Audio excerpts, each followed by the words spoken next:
नमस्कार, मैं साक्षी गौतम और आप देख रहे हैं साक्षी का बयान।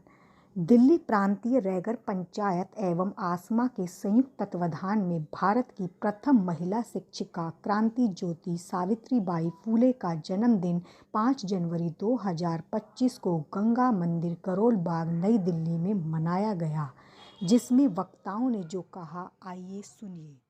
बात करती हूँ, वो अपमान करते गए, सावित्री पढ़ती गई। वो कीचड़ फेंकते गए, सावित्री साफ करती गई। वो गालियाँ देते गए, सावित्री पढ़ाती गई। वो पत्थर मारते गए, सावित्री स्कूल बनाती गई। एक सावित्री चली गई, करोड़ों सावित्री बन गई। कोई पीएम बना, कोई सीएम बना, कोई डीएम बना और कोई पॉलिटिशियन भी। आज अगर हम पढ़ पा रहे हैं, लिख पा रहे हैं तो सावित्रीबाई फूले की वजह से। क्योंकि अगर हम बार बार कहेंगे कि वो कौन थी जिनकी वजह से आज हम आप लोगों के सामने खड़े हैं। क्योंकि एक समय था जिस पर पुरुषों को अधिकार था, महिलाओं को अधिकार नहीं था, और उसमें चाहे सवर्ण हो, चाहे वंचित वर्ग से आती हो, लेकिन हम इस समय हम गौरवान्वित महसूस कर रहे हैं। और मैं ये कहती हूँ क्योंकि मेरे नाम के अगर आगे डॉक्टर टीना करमवीर मेरे पिता का नाम लिखा है, तो वहीं पर आप देखेंगे सावित्रीबाई फूले को सपोर्ट करने के लिए, उनका साथ देने के लिए उनके पति थे ज्योतिबा फूले, जिन्होंने पूरी पुरजोरता से उन्होंने साथ दिया। और आज मुझे लगता है कि मैं बहुत गौरवान्वित इसलिए महसूस कर रही हूँ क्योंकि तेलंगाना सरकार ने 3 जनवरी को ये घोषणा की कि महिला शिक्षक दिवस के रूप में मनाया जाएगा। ये बड़ी बात है क्योंकि आज ये बहुजन मूवमेंट की ये ताकत है कि आज देखिए कि सरकारों को ये ऐसा करना पड़ रहा है कि महिला दिवस के रूप में मनाया जा रहा है। वरना हम क्या करते हैं, हम ये सोचते हैं क्योंकि हमारी जिम्मेदारी है कि हम फूल मालाएं चढ़ाएं, हम बहुजन नायकों को ढूंढें, हम उन पर बात करें, चर्चा करें, लेकिन आज सरकारों को भी करना पड़ रहा है। और हम चाहे हम किसी भी पार्टी से संबंध रखते हो, लेकिन हमारी जिम्मेदारी ये है कि हम उन बहुजन नायकों को ढूंढ रहे हैं, उन पर विमर्श कर रहे हैं। और आप देखेंगे कि 3 जनवरी को सावित्रीबाई फूले का जन्म दिवस है और साथ ही 9 जनवरी को फातिमा शेख का। तो ये पूरा हफ्ता जो है, पूरा वीक जो है, उनको याद करने में, उनकी जो उन्होंने काम किए, क्योंकि काम तो उनके बहुत सारे गिनवाए गए हैं इस मंच के माध्यम से, लेकिन आज उनकी जरूरत क्यों महसूस हो रही है। और हमें लगता है कि सावित्रीबाई फूले हमेशा प्रासंगिक रहेंगी, क्योंकि जब हम उनको याद करते हैं, शिक्षा को जब वो बात कर रही हैं, तो सरकारी शिक्षा आज के समय में देखिए जब भी, क्योंकि मैं तो हरियाणा से आती हूँ, जब मुझे ये सूचना मिलती है कि सरकारी स्कूल बंद कर दिए गए, सरकारी स्कूल में कौन पढ़ रहा है, वंचित वर्ग से आते हुए लोग सरकारी स्कूलों में पढ़ रहे हैं, ये बताया जाता है कि सरकारी स्कूलों को मर्ज कर दिया गया है, तो कितनी सोचकर विडंबना होती है कि एक समय एक महिला थी जो शिक्षा क्रांति ज्योति हमारे बीच जगा रही थी, और आज सरकारें क्या कर रही हैं उस पर भी ध्यान देना होगा। और जिस तरीके से शिक्षा के अंदर फेलोशिप को घटाया जा रहा है, आप देखेंगे लगातार इतनी फेलोशिप बनाई गई, उस फेलोशिप को घटाया गया, बजट को घटाया गया, और एक राष्ट्रीय शिक्षा नीति ला दी गई है जिसमें कि सिर्फ अमीर वर्ग के, क्योंकि शिक्षा का जिस तरीके से भगवाकरण हो रहा है और शिक्षा को महंगा किया जा रहा है, जिससे कि जो वंचित समाज से जो लोग आते हैं वो शिक्षा को ग्रहण नहीं कर सकते। आज की सरकारें ऐसा ही कर रही हैं। और इक्वालिटी जब आती है तो मुझे लगता है कि हमें मजबूत करती है। जब हम बोलते हैं जय भीम, जय सावित्री, जय फूले, तो हमें एक ताकत मिलती है। हम अपने महिला सशक्तिकरण आज के समय का एक महत्वपूर्ण विषय है। महिलाओं को आत्मनिर्भर और शक्तिशाली बनाना, ताकि वह अपने जीवन के निर्णय स्वयं ले सके और समाज में अच्छे से अपना स्थान बना सके। महिलाओं को आत्मसम्मान की भावना देना, उन्हें अपना निर्णय लेने का अधिकार एवं शिक्षा का अधिकार देना। स्त्री शिक्षा महिला सशक्तिकरण का एक महत्वपूर्ण पहलू है। भारत में मध्य और पुनर्जागरण काल के दौरान स्त्रियों को पुरुषों से अलग तरह की शिक्षा देने की धारणा विकसित हुई थी, और इसके पूर्व भारत के बहुत से क्षेत्रों में स्त्रियों को शिक्षा का अधिकार नहीं था। इस वर्तमान दौर में स्त्री को भी उतना शिक्षित होना चाहिए जितना कि पुरुषों को। स्त्री पुरुष में भेदभाव हमारे समाज में बहुत पहले से चलता आ रहा है। स्त्री को समानता का अधिकार दिलाने के लिए, उनकी स्थिति में सुधार लाने के लिए अनेक समाज सुधारक आगे बढ़े। उनमें से सावित्रीबाई फूले जी हमारे भारत की पहली महिला शिक्षिका थी। वह एक समाज सुधारक, शिक्षिका और कवयित्री थी। सावित्रीबाई ने अपने पति महात्मा ज्योतिबा फूले जी के साथ मिलकर महिलाओं के अधिकारों के लिए काम किए। सावित्री जी ने पुणे में दिल्ली का पहला महिला स्कूल खोला। छुआछूत के खिलाफ आवाज उठाने के कारण उन्हें एक बड़े वर्ग द्वारा विरोध भी झेलना पड़ा। जब सावित्रीबाई जी स्कूल जाती थी, उनके विरोधी उन्हें पत्थर मारते और उन पर गंदगी फेंकते। तब ज्योतिबा जी ने अपनी पत्नी को सामना करने की शक्ति दी। सावित्री जी एक साड़ी अपने थैले में लेकर चलती थी और स्कूल पहुंचकर गंदी हुई साड़ी को बदल लेती थी। हमें भी सावित्रीबाई जी के पति महात्मा ज्योतिबा फूले जी के समान अपनी सोच बदलनी चाहिए। जिस प्रकार उन्होंने अपनी पत्नी को शिक्षा की राह दिखाई, अपने घर वालों से लड़कर उन्हें पढ़ाया, हमें भी उनसे प्रेरणा लेनी चाहिए और हमारे समाज की कुरीतियों को खत्म करना चाहिए। अपने घर और समाज की बहू बेटियों को शिक्षित करना चाहिए और हमारे समाज की बहू बेटियों में कोई अंतर नहीं करना चाहिए। यह शुरुआत हमें हमारे घर से करनी चाहिए ताकि हम हमारे समाज एवं देश को आगे बढ़ा सकें। हमारे भारत देश में 18वीं शताब्दी में महिलाओं को शिक्षित होना तो दूर, जन्म लेना भी अभिशाप था। हमारे भारत नारी का ना मान था ना सम्मान था। उसे बस घर का चूल्हा चौका करना, बच्चों को जन्म देना और उनका पालन पोषण करना ही इसी लायक ही समझा जाता था। 13 साल के महात्मा ज्योतिराव फुले जी के साथ शादी हो गई। वह जानती थी कि जिनके साथ उनकी शादी हुई है वह कोई साधारण व्यक्ति नहीं है, वह क्रांति सूर्य महापुरुष है। महात्मा गुरु ज्योतिराव फुले जी ने शिक्षित न ही केवल शिक्षित बनाया बल्कि सावित्रीबाई फुले जी को राष्ट्र निर्माण के लिए तैयार किया। सत्य के अभाव में, ज्ञान के प्रकाश में, शब्द शब्द कह चली, शब्द शब्द लिख चली। अबला की पहचान बनी, वीरांगना लड़ी सदा, कमल की म्यान से नम्न नम्न नम्न हमें। सावित्रीबाई फुले जी को ये पंक्तियां। आज हम यहाँ सावित्रीबाई फुले जी ने समाज की कुरीतियों को समाप्त करने के लिए जो संघर्ष किया, उनके इस संघर्ष से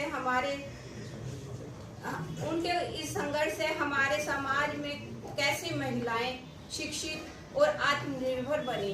सावित्रीबाई जी ने रंग भेद, जाति भेद, बाल विवाह और सती प्रथा के खिलाफ आवाज उठाई थी। हमारा ये डिस्कशन अधूरा रहेगा अगर हम मनुस्मृति के बारे में और इन सब चीजों के बारे में नहीं डिस्कशन करेंगे, तो इसको भी अपने डिस्कशन में लेके आए। Thank you. दिखाइए देखो देखो।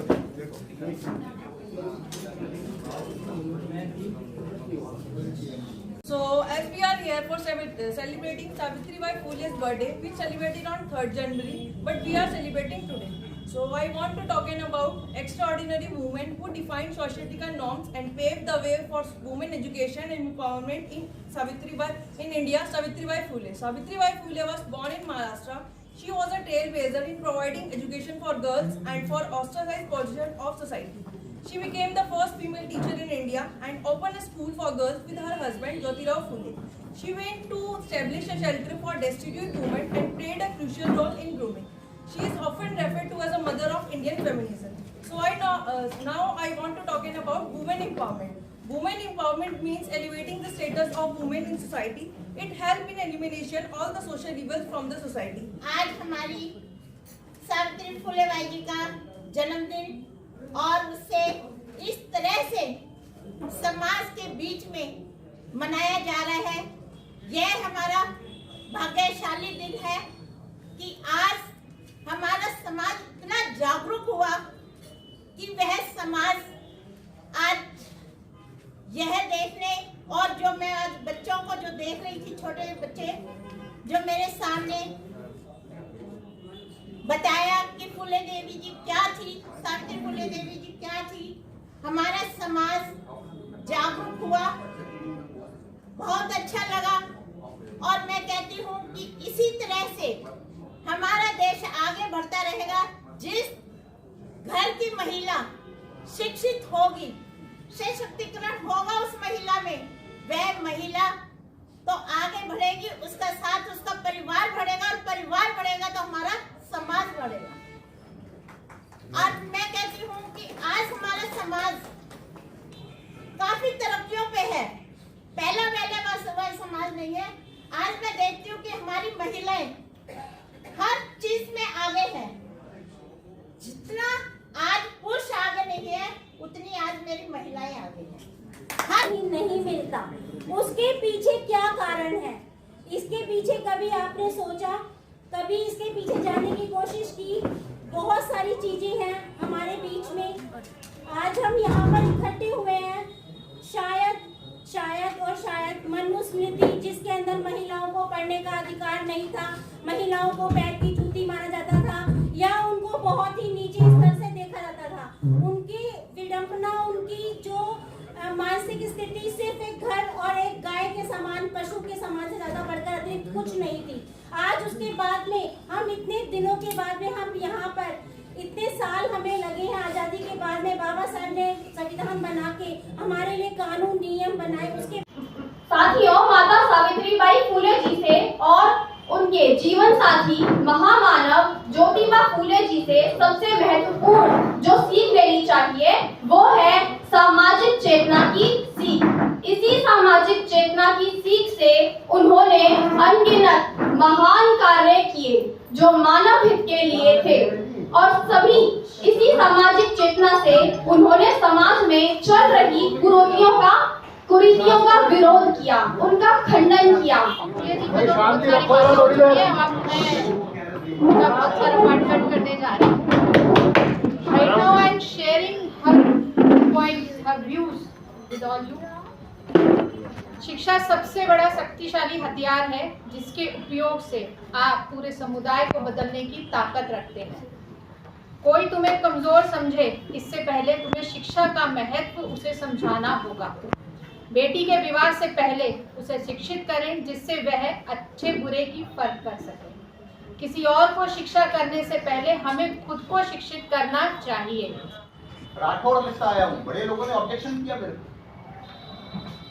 बहुत लोगों ने ऑब्जेक्शन किया। राजस्थान जाता हूँ तो वहाँ करते थे, और मैं एक्टिविस्ट रहा हूँ अपने स्टूडेंट टाइम से। मेरे बारे में जब बात होती थी तो कई तो लोग कहते थे मेरे नकली राठौड़ है। मैंने बोला कौन सा असली है, कौन क्या है, ये तो नॉमेनक्लेचर है। मैंने रख लिया, और it is just by accident कि मैंने रख लिया। मेरे टीचर ने मुझे बोला और मैंने फादर को बोला, अपने फादर ने डाल दिया, क्योंकि हमारे कुछ जो गोती भाई उन्होंने कर लिया, बट उससे कोई फर्क नहीं पड़ता। रठारिया और राठौर में इट्स अ नॉमेनक्लेचर। मेरे पास सब्सटेंस था कि मैं जवाब दे सकता था उसका, और मैंने दिया लोगों को, दिया जवाब। बहुत सारे लोग राजस्थान में बहुत सारे अपने सरनेम के साथ साथ लिखते हैं, उसमें क्या बुराई है? कोई बुराई नहीं है। यू हैव द सब्सटेंस, जवाब दीजिएगा, आपके पास जवाब होगा तो आप बिल्कुल कर पाएंगे। Thank you. हमारा आता है संपत्ति पे अधिकार। हमारा जो हिंदू सक्सेशन एक्ट है उसमें 2005 में एक अमेंडमेंट आया कि उसमें अब महिलाओं को भी पैतृक संपत्ति में बराबर का अधिकार होगा बेटों के जैसा। तो ये हमारा हिंदू सक्सेशन एक्ट में लॉ ने ही एक प्रोविजन दी कि उनको भी बराबर का अधिकार दिया जाए। अब उसके बाद अगर हम थोड़ा और आगे जाएं, आई होप आप शायद थोड़ा सा माइंड नहीं करेंगे, ठीक है। उसके बाद हम और आगे जाएं तो सबसे बड़ा जो हमारे को एम्पावर करने की बात आती है, फीमेल को एम्पावर आप कैसे करोगे? Until unless she has a say in policy making। Policy making कहाँ से आता है? आपको जब पॉलिटिकल पावर मिलता है, आपको रिप्रेजेंटेशन मिलता है उन बड़ी बड़ी पोस्ट्स में, उन बड़ी बड़ी हायर पोजीशंस पे जहाँ पे आप पॉलिसी मेकिंग डिसीजंस होते हैं, वो चाहे आप पॉलिटिक्स कह लो या बड़ी बड़ी जैसे पद होते हैं उनमें कह लीजिए। तो वहाँ पे हमको लाने के लिए विमेन रिजर्वेशन बिल आया है, हालांकि अभी एग्जीक्यूट नहीं हुआ है, उसका नोटिफिकेशन भी जारी हो चुका है।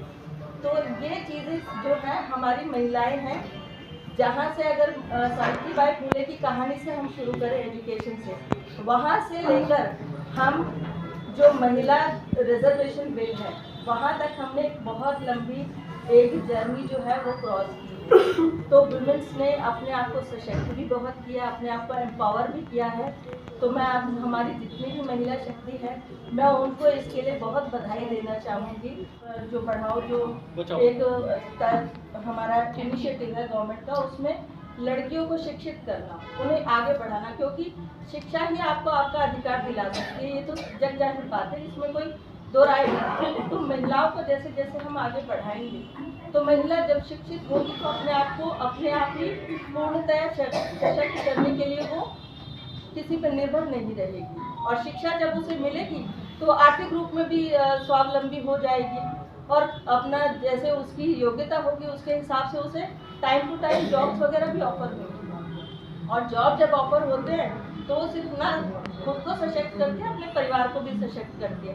लेकिन यहाँ पे वो क्या इम्पेडिमेंट फील करती है, फेस करती है, उसको इम्पेडिमेंट आती है जिस तरह से इक्वल रिम्यूनरेशन, उसको समान वेतन नहीं मिलता। तो कानून वहाँ पर क्या एक बड़ा उसके लिए सहयोगी बनकर आया, वहाँ पर हमने इक्वल रिम्यूनरेशन एक्ट हमारा जो गवर्नमेंट ने इनैक्ट किया, तो उसको समान वेतन मिलेगा पुरुषों के बराबर। यदि वो उसके उतनी योग्यता रखते हैं तो उसे उतना ही वेतन दिया जाए, उसको किसी भी तरह से उनसे कम नहीं आंका जाए।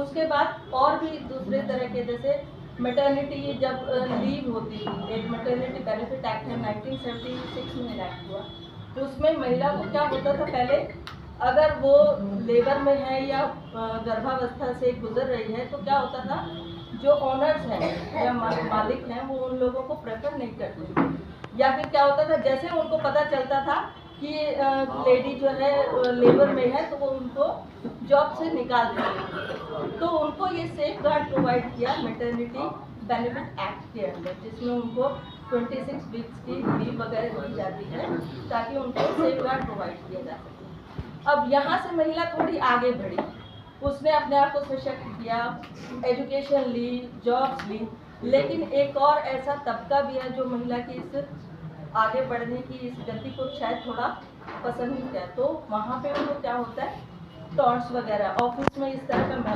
माहौल होता है, तो उसी से उनको बचाने के लिए protection of women from sexual harassment जो एक्ट है 2013 में, उसमें उसको प्रिवेंशन भी प्राप्त हुआ, प्रोटेक्शन भी, और कोई ऐसा सिचुएशन आती है तो उससे रिड्रेसल के लिए भी उसको एक मैकेनिज्म प्रोवाइड किया गया ताकि उस चीज़ से वो आगे बढ़ सके।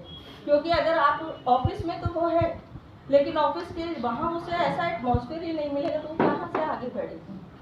फिर उसके बाद हम आगे बढ़ते हैं तो महिलाओं को जैसे MTP मैटरनिटी टर्मिनेशन जो एक्ट है, महिला को अपने शरीर पे पूरा अधिकार है, पर नहीं चाहती कि मैं अपने इसको गर्भावस्था को मैं कंटिन्यू रखूं, तो ये कानून ने उसे ये प्रोवाइड किया है, तो वो उसके लिए अगर जा सकते हैं तो वो मैटरनिटी अपना जो मेडिकली टर्मिनेट कर सकते हैं अपनी मैटरनिटी को, तो ये अधिकार भी लॉ ने उनको प्रोवाइड किया है।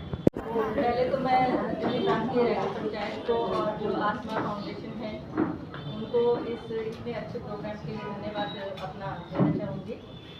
और क्रांति ज्योति माँ सावित्रीबाई फुले और महामानव ज्योतिबा फुले को मैं अपने उनके चरणों में नमन पेश करना चाहूँगी। और जो मेरे गुरु हैं बाबा साहब भीमराव अम्बेडकर, मैं उन्हीं की वंदना करते हुए आपको दो शब्द आपके सामने रखना चाहूँगी।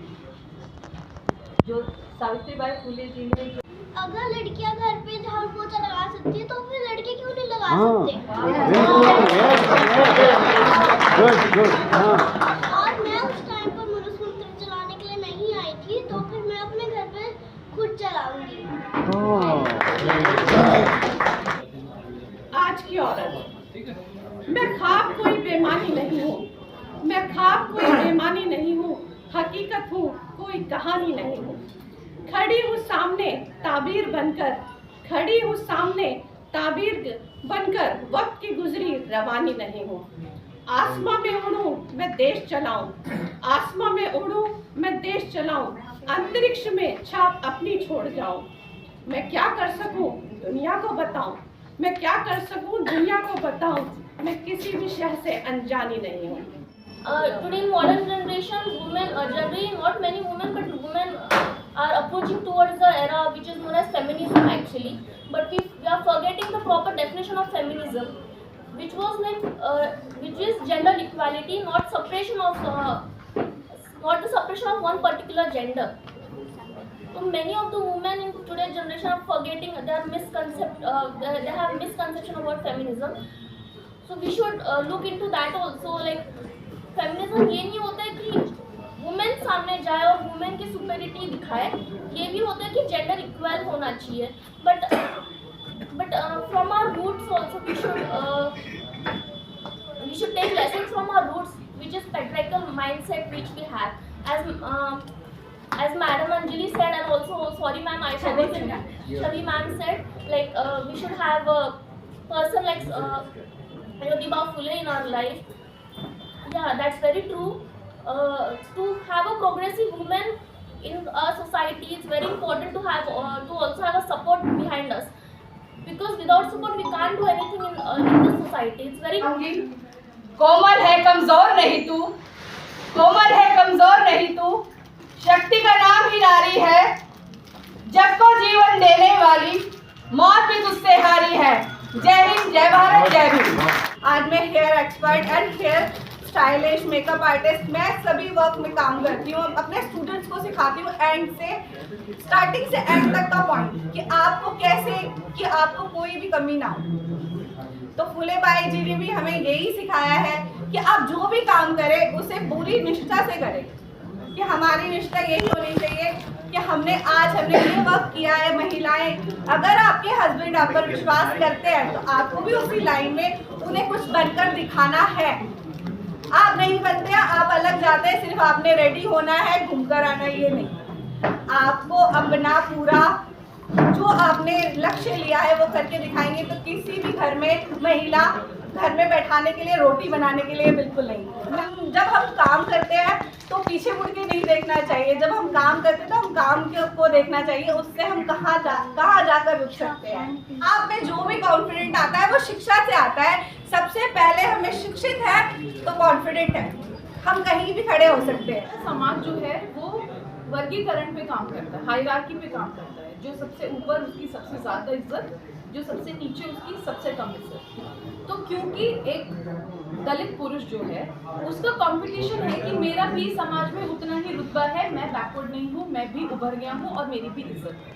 अब वो इज्जत वो किसी ब्राह्मण व्यक्ति के ऊपर नहीं व्यक्त कर सकता. तो वो घर आता है, उसके नीचे उसको अपनी पत्नी, अपनी बेटी, अपनी बहन दिखाई देती, जिनके ऊपर वो अपना हक जमा सकता है. तो वो अपनी उस पावर को उस घर की बेटी, उस घर की बहन और उस घर की पत्नी पे एक्सरसाइज करते हैं. सरकारी आंकड़ों के हिसाब से हर दिन इस देश के अंदर 10 दलित महिलाओं का बलात्कार होता है. 10 दलित महिलाओं का बलात्कार हर दिन होता है. और ये सरकार के आंकड़े हैं, जो कि आप भी जानते हैं हमेशा सच नहीं, नंबर हमेशा बहुत बड़ा होता है. तो ऐसा क्या हुआ कि नंबर इतना बड़ा हो गया और हमारी आंखें नहीं खुली? क्यों? कोलकाता गैंगरेप जब होता है या फिर निर्भया कांड होता है दिल्ली के अंदर, सब लोग जाग जाते हैं. लेकिन जब हाथरस जैसा कांड होता है तब सब लोग चुप हैं. क्यों? क्योंकि क्या वो दलित बच्ची थी? इसलिए कि एक पुलिस के पास इतनी पावर कहाँ से आ जाती है कि वो एक दलित महिला को, एक दलित बच्ची को जो 19 साल की है, जिसका रेप हुआ है, उसको बिना उसकी परिवार की सहमति के, उसके परिवार को घर में बंद करके उसको बाहर अकेले ले जाकर जला देते हैं. आज किसी को ये बोलते आप सुनेंगे नहीं कि लड़कियों को पढ़ाना चाहिए, जबकि 1848 में सावित्री बाई ने लड़कियों के लिए पहला स्कूल शुरू किया. तो क्या क्या मुसीबतें झेली आप में से किसी ने यहाँ विस्तार से बताया. तो आज हम क्या चाहते हैं, हमारा मुद्दा क्या है? हमारा मुद्दा है आज भी हम बराबर के नागरिक नहीं बन पाए हैं. भले ही राजनीतिक रूप से संविधान ने हमें बराबरी का हक दे दिया है, चूँकि समाज में स्त्री विरोधी सोच विचार मानसिकता हमारे समाज में है, तो औरत उनका शिकार भी है और उसका वाहक भी. आप में से किसी ने बोला कि हमारे अंदर जो पितृसत्तात्मक मूल्य मान्यताएं जो आत्मसात हुई है, हमें उनको भी पहचानना है और उस रूप में हम उसके सिर्फ शिकार नहीं होते हैं. और समझना होगा कि पितृसत्तात्मक सोच को कैसे हमने आत्मसात किया है. आज कोई नहीं बोलता कि महिलाएं सार्वजनिक दायरे में ना निकले, लेकिन समाज ऐसा नहीं है जहाँ बराबर का अवसर मिले। मैंने अपने जीवन में बहुत हजारों लड़कियों को पढ़ाया, बहुत पढ़ा, बहुत। और इसके बाद मैंने 5 साल तक मैंने HOS बन के, हेड ऑफ द स्कूल बन के काम। मैं देखती थी बहुत सारी माएँ आती हैं, आंखों में आंसू भरी हुई होती हैं, और यकीन करना हर माँ अपनी लड़की को पढ़ाना चाहती है। उसकी परिस्थिति इतनी खराब होती है कि कह नहीं सकती। परिवार के अंदर अगर पुरुष, भाई, पति, पिता अगर थोड़ा सा सपोर्ट कर दें तो मुझे लगता है सारी बेटियां पढ़ जाएंगी। शिक्षा जो है बेटियों को कहाँ लेके जाती है? स्वाधीनता, स्वाभिमान और समाज की ओर लेके जाती है, क्योंकि शिक्षा जो है आज के समय में सर्वाधिक ज़रूरी है और एक फीमेल्स के लिए तो बहुत ज़्यादा ही ज़रूरी है ताकि वह आत्मनिर्भर बन सके। कुछ प्रसिद्ध महिलाएं जिन्होंने स्वतंत्र भारत में अपना योगदान बनाए रखा, मैं आपके सामने एक पहली हमारी विमान उड़ाने वाली भारतीय महिला कैप्टन प्रेमा माथुर, जिन्होंने 1947 में अपना वाणिज्य पायलट लाइसेंस प्राप्त किया और 1949 में नेशनल एयर रेस जीती। किरण बेदी भारत की पहली IPS अधिकारी व राजनीति विज्ञान तो शिक्षा का अधिकार। कोई भी देश तरक्की के शिखर पर तब तक नहीं पहुंच सकता जब तक महिलाएं कंधे से कंधे, महिलाएं जो है कंधे से कंधे मिलाकर ना चले। यानी कि देश की हमारी प्रगति और विकास तब तक नहीं हो सकता जब तक महिलाएं जो है कंधे से कंधे मिलाकर नहीं चलेंगी, तब तक उनका विकास जो है देश का नहीं हो सकता है। हम लोग नहीं कर पा रहे हैं तो हमें अपने सभी महापुरुषों के इतिहास, उनके संघर्ष, उनके द्वारा किए हुए एक एक कार्य को, उसके बारे में सारी जानकारी हमें होनी चाहिए, क्योंकि जिस पीढ़ी को अपना इतिहास पता होता है